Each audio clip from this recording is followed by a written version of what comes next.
thing I've seen anybody other than Bill Maher say. I agree with you. About, I mean, if this was, I mean, when I first saw this, and as I'm sure you know, I'm the one who broke this story. Yep. So when I first saw this on Friday, this was right after you and I hung up on Friday. He did this. This is how I mean, you know, I'm hanging up with you, and I'm going and watching Martin Bashir. I had to play it several times because I really couldn't believe that he went in this direction, and I was concerned how to report it because of how vile it is. I guess to a certain extent, I'm therefore, you know, supporting Howard Kurtz not doing it. But you know, we're a conservative website. We're a family website. I actually got on the phone with the managing editor to ask him, you know, how do we handle this on our kind of a website? And you know, we decided not to in the headline reference In the Mouth. We thought that was just not that our readers wouldn't like that.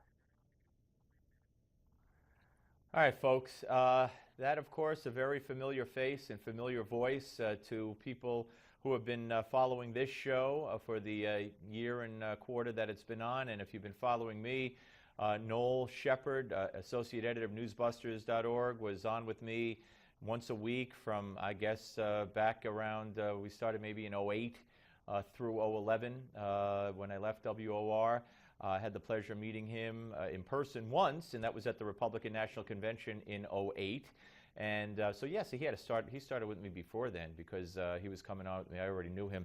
Anyway, he passed away on Friday of cancer, a cancer that struck quickly and harshly and terribly. And Noel Sheppard died at the age of 53. And joining us now is Brent Bozell, the founder and president of the Media Research Center, which of course runs, among other great sites, newsbusters.org. Hello, Brent. Hi, Steve. How are you?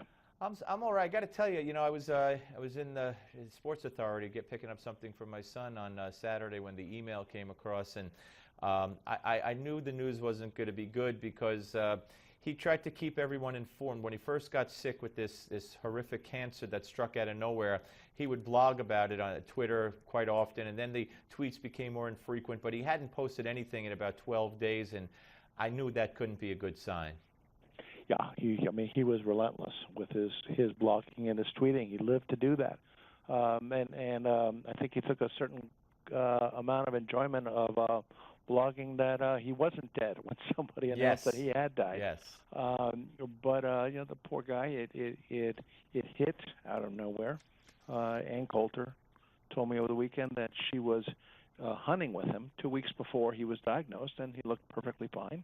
And I had been on the phone with him a couple of days before, and then he called me and he said, "You're not going to believe it," and he told me the news, and it became the death struggle, which he lost. Yeah, we had him on January 17th, and to the best of my recollection, and we're going to play that later in the show, to the best of my recollection, that was a Friday. Then on Monday, which I guess was the 20th or so of January of this year, if you could believe that, I sent him a story, and he wrote back and said, "I can't look at this. I'm in the hospital. We better cancel this coming Friday as well." That was on a Monday, and I had just spoken to him on a Friday. I couldn't imagine what was wrong, and from there, the story just became so fast and furious and horrific. A perfectly healthy, he thought he was. Of course, the cancer had been in him for some time, apparently, but healthy, lived healthy, cared about himself, his appearance, his body, what he ate. I mean, someone who you would think would be safe from that. But Brent, as we're learning as we get older and we see more and our friends, you know, go of various things, you never know.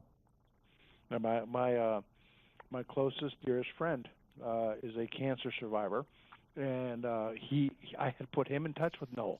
And he was trying to help Noel, if nothing else, giving him spiritual and moral support. But this friend of mine told me how he was in a certain class at MD Anderson in Houston, where there were 8 of them put together and cared for, and he said, I buried the last one 2 weeks ago. I'm the last one left. Life is fleeting, Stephen, and it does makes you stop and ponder the world. It does. Where our poor Noel was concerned, he even had a jolt of imagine this. Imagine that you are told you have a life-threatening cancer. And then you're told a couple of weeks later that, oh my goodness, wait a minute, we may have it all wrong.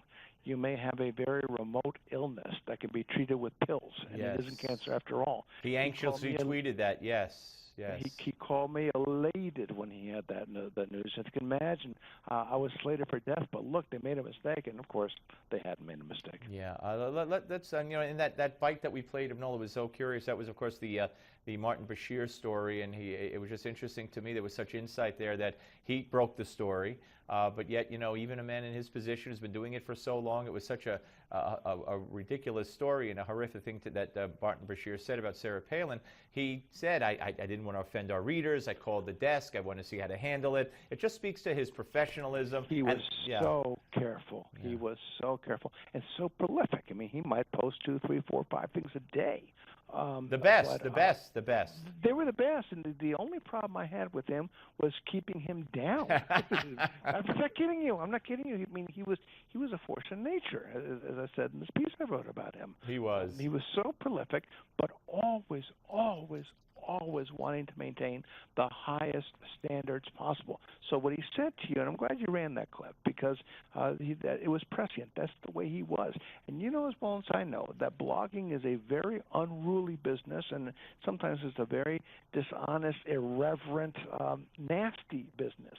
And if you look at the totality of everything that he wrote, you won't find any of it there. Yeah, I want you, one of his pet peeves, if you will, was watching Bill Maher on Friday night and writing about that, posting it almost immediately or Saturday morning, and I got so much of my info. I got so much, I've talked to you about Newsbusters, but and I love all the guys there, but Noel and I had this special relationship, and he would turn it around so quickly, and all the Sunday shows, and Bill Maher, and all this great stuff, and let me just let you hear him talking about Bill Maher during one of his more offensive, I guess this was back in November of last year.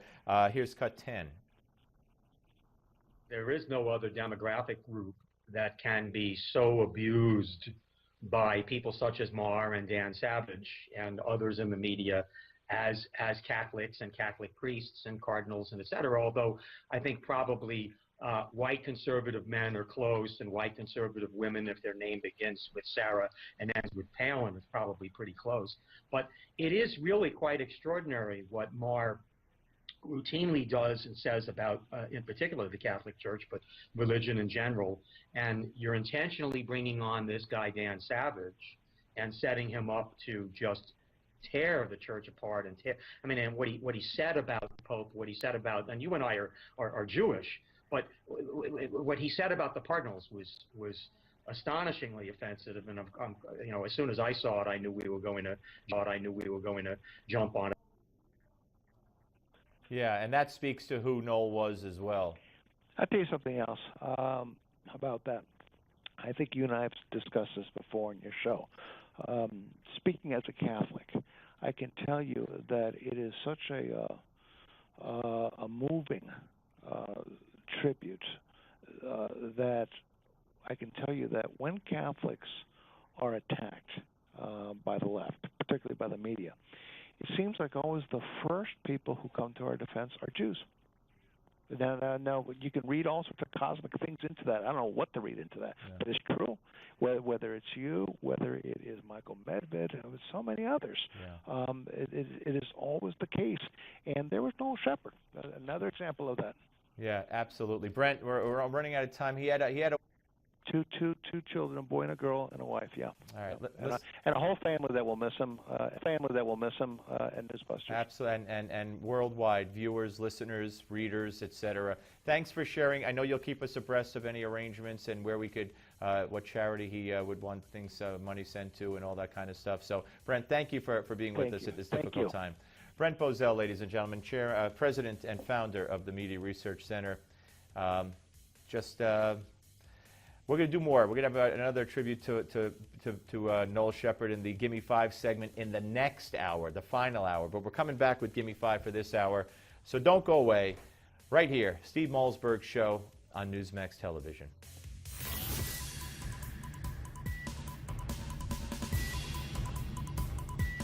We don't just talk about the news. We talk to those making news. This is the Steve Malzberg Show.